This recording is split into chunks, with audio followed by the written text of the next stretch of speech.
Welcome, class, to Summersology 101. I'm Dr. Smith, professor of Summersology, and I'm glad you've all decided to join me this semester. I hope you've all done the required reading, Cable and X-Force number 7. Now it's time to go over the most important lesson of Summersology, which is the Summers family tree. It's long and convoluted, as you'll see from the version of the tree you'll be learning if you take Summersology 201. But that's a little too complicated for today, so instead we're going to focus on the Summers family tree for 101. Now the Summers family has deep roots. It all starts with Catherine and Christopher Summers. They were a lovely married couple living in Alaska, and they had 2 sons, Scott and Alex. Unfortunately, during a routine flight on Chris's Air Force plane, they were abducted by aliens. Chris and Catherine were abducted, and Scott and Alex took one parachute and landed on Earth, never to see their parents again, or so they thought.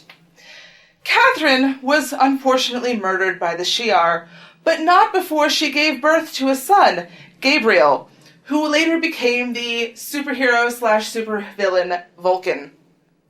Christopher managed to escape the Shi'ar captivity, and he went on to be a space pirate named Corsair. While he was a space pirate, he hooked up with a skunk alien woman who he called Hepzibah. As you can see, this tree is very open and welcoming.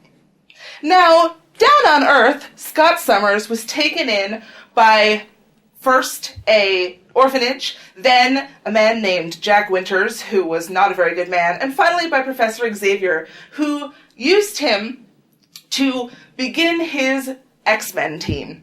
While on the X-Men, Scott met Jean Grey, who would become the love of his life. Scott and Jean were very much in love, but then Jean unfortunately died the first time. While she was dead, Scott met Madeline Pryor, who looked oddly like Jean Grey. The two fell in love and eventually got married. Unbeknownst to the both of them, Madeline was actually Jean's clone. Now, Scott and Madeline were very happy, and together they had a baby boy, Nathan Summers. You know him now as Cable, and you're probably wondering, how is Cable older than his father?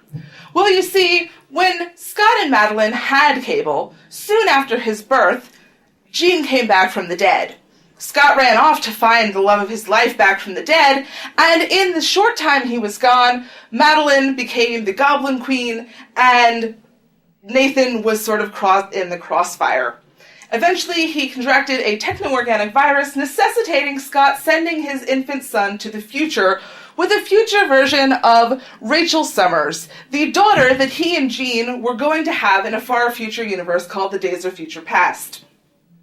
So, older Rachel, Mother Ascani, took baby Cable to the future, where he would be raised to liberate the human population and the mutant population.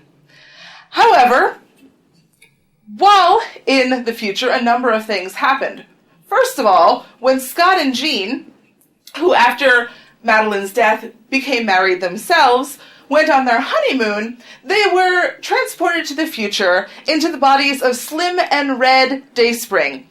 And these future versions of themselves, or actually their descendants, would become Cable's foster parents. So even though Jean is not actually technically Cable's mother, she did raise him for 12 years in the future.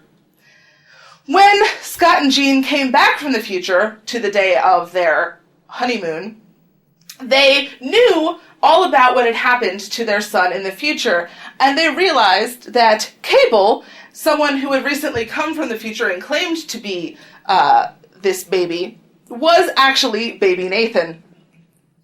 However, a number of things also happened to Cable in the future. For instance, he had a son named Tyler, or Genesis, and we're not actually sure, this is something for you Summersology historians out there, if Cable or his clone Strife is actually the father of Tyler.